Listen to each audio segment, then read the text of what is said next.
અમુક વ્યક્તિત્વ એમાં ગુરુતા હોય. ગુરુ કોને કહેવાય? ગુરુતા જેની અંદર હોય એ ગુરુ છે.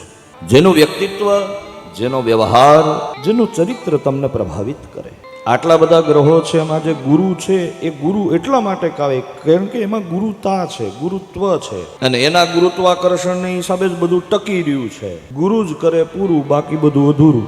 એટલે આજે મારી આ પરંપરામાં મારા ગુરુદેવ ભગવાન પૂજ્ય ભાઈશ્રીને પણ હું સ્મરણમાં લઉં છું.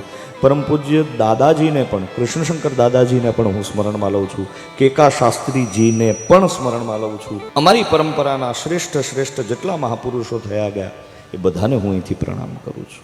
જેની ભૂમિમાં બેઠા છીએ અને આખા એ વિશ્વમાં જેણે રામનું નામ પ્રસરાવ્યું છે એવા પૂજ્ય બાપુને કેમ ભૂલી શકીએ ના? જે ભૂમિમાં બેઠા છીએ, ખીમનાથ દાદા બેઠા હોય, ભગત બાપુને કેમ ભૂલી શકાય? ભગવાનની દિવ્ય કથા છે. હાથ દી આપણે આમ લેર જ લૂંટવાની છે, મૂળ મોળા પડતા નહીં કોઈ. બોલો નારાયણ. મંડપમાં આવો એટલે મજામાં જ રહેવાનું, આપણે જરાય આમ ઢીલું નહીં પડવાનું.